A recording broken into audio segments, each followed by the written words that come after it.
Bitcoin and Ethereum went down, but not exactly as predicted. Good morning, good evening, good afternoon, wherever you are, whenever you are. Thank you for watching my videos. My name is Da Vinci Jeremy. 5x5 as usual, man. Okay, I have lots of news for you guys to tell you about, and we're going to be doing trading at the end of the show. Make sure that if you do trade, you head over to bybit.davincij15.com or coinw.davincij15.com. Links are in the description below. Yeah, WAFFLES coin is actually looks like it went to almost 5 million market cap, coming back. Looking for it to being 10 million market cap, over 10 million market cap. Then we're going to be looking to list it on centralized exchanges for you guys. Yeah, I'm going to be helping this team who has developed this coin, which they made sure that there is no rug, and I'm very proud of this. There is no rug going on. I was a little scared. I'll be honest, right? But you see that there was this wick down, kind of made me nervous, but then it came back up, and there we go. No rugs on the waffle coin, which is really good, really good. This was all just a BS scare because somebody knew that the price was about to take off, and they wanted to get some cheap waffles, and that's just the way it is. Okay, all right, so let's get on to the news. Bitcoin Cash prepares for adaptive block size limit upgrade, commits to new network scaling. Okay, this is interesting, right? The algorithm corresponds to the proposal made in CHIP 2023-04, which describes the benefits this change brings to the network. ABLA is designed to automate the response of Bitcoin Cash to sudden rise in block size utilization using a evolution of mine blocks as an input. This means that block size will answer automatically to these changes without resorting to manual instructions requiring consensus from the network participants. Okay, Bitcoin has a fixed size blocks, and Bitcoin Cash has a 20 megabyte block size. And they're saying block size doesn't matter, but I can argue against this. If you have large block sizes, right, only large corporations can run nodes, right?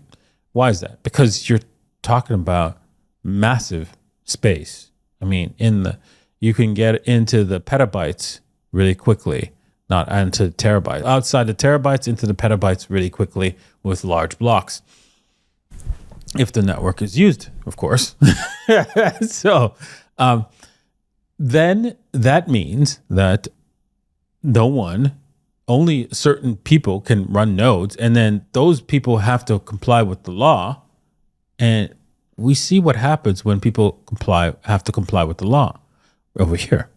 Bitcoin mixers pull out of U.S. Mint regulatory heat. After Samurai Wallet shut down, Wasabi Wallet developers ZK Snacks announced the preemptive closure of its mixing service, banning U.S. customers from using its service.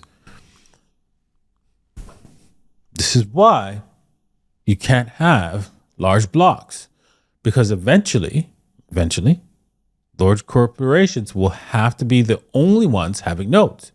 And when the large corporations are the only ones having nodes, well, then the government will go, this is how you eat the cabbage.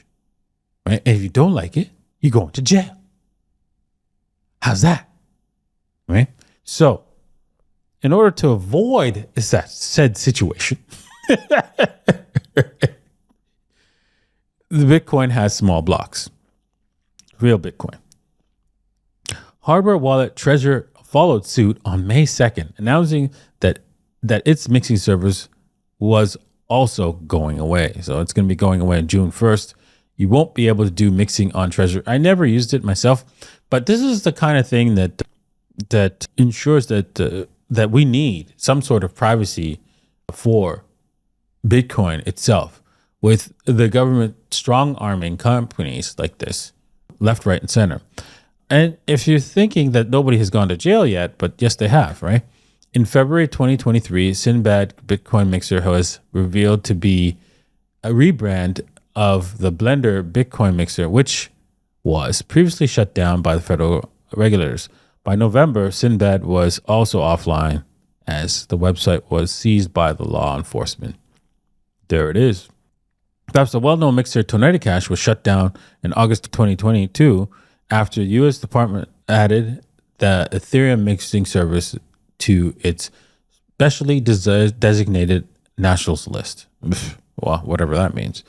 Effectively banning Americans from using the tool to transact with its addresses. Okay, so this is the kind of thing, right, where you need to understand that there has to be a completely anonymous system for Bitcoin, right? And for, a decentralized means of trading, right? Or decentralized systems, right? So this thing will become more and more Bitcoin Cash. If it continues to exist and has enough transaction, it'll become more centralized, and that's a problem.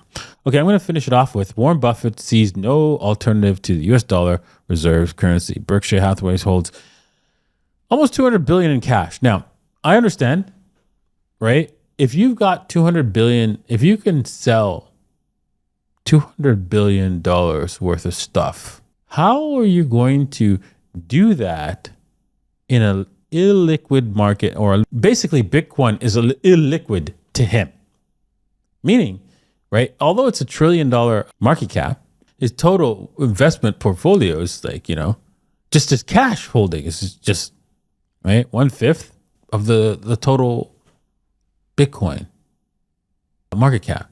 That would wipe it out, right? So obviously you can't do that, right? You can't do that with any other currency. You can't go into any currency, else he'll move the price of that currency. That's the way it is. So with the US dollar, he has 100 trillion in liquidity that he can use. Well, how do I say 100 trillion? Well, if you include all the US debt, right, that's also money as well. So you could use that as money because the US government's not defaulting. And you use also state debt and maybe even municipality debt. I'm not 100% sure, but that's an example. But if he puts in 1% of this, he can go in, right? Because this is like 1%. This is like, it's not 1% of the, maybe you can do like, 0.2%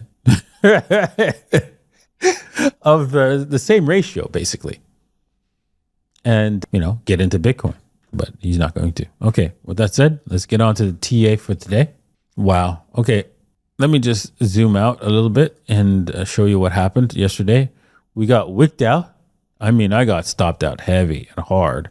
And then, it just went goodbye.